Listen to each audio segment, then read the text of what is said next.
সিসিটিভির ক্যামেরায় দেখা যায় গত ২৫ জানুয়ারি বিকেল 4:15টায় বাসন থানাধীন চান্দনা চৌরাস্তার আউটপাড়া এলাকার কাজিমুদ্দিন চৌধুরী উচ্চ বিদ্যালয়ের সামনে ফিল্মি স্টাইলে ককটেল ফাটিয়ে ডাচবাংলা ব্যাংকের এজেন্ট ব্যাংকিংয়ের হাবিবুর রহমান ও তার সহযোগীর মোটরসাইকেলের পথ রোধ করে মারধর করে টাকার ব্যাগ ছিনতাই করে পালিয়ে যায় দুর্বৃত্তরা।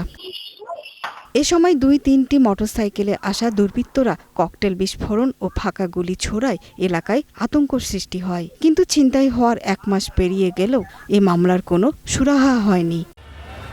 মামলার বাদী ও এজেন্ট ব্যাংকিংয়ের কর্মীরা বলছেন, ওই দিন ডাচবাংলা ব্যাংকের ভোগড়া বাইপাস এজেন্ট ব্যাংকিং শাখার মানি কালেক্টর হাবিবুর রহমান ও তার সহযোগী ২৪,৬৯,৫০০ টাকা নিয়ে চান্দনা চৌরাস্তা শাখায় জমা দিতে যাচ্ছিলেন। এ সময় তাদের পথ রোধ করে দুর্বৃত্তরা। এরপর তাদের মারধর করে টাকার ব্যাগটি ছিনিয়ে নিয়ে যায়। এ ঘটনায় বাসন থানায় মামলাও হয়, কিন্তু ঘটনার ১ মাসেও কাউকে গ্রেপ্তার করতে পারেনি পুলিশ। উদ্ধার হয়নি ছিনতাইকৃত টাকা। পিস্তল থেকে টাকাটা নিয়ে গেছে, আজ ১ মাস হয়ে গেছে, এখন পর্যন্ত আমরা এটার কোনো সুরাহা পাইনি।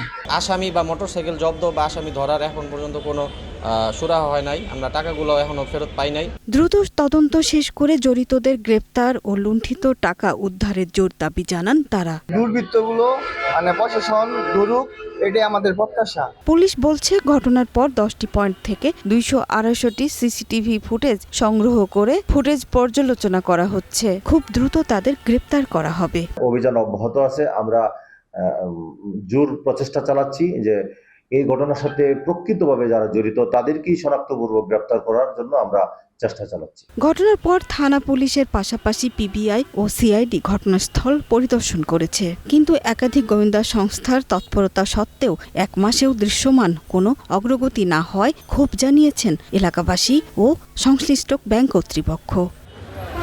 সুরাইয়া অনু, গ্রিন নিউজ ডেস্ক।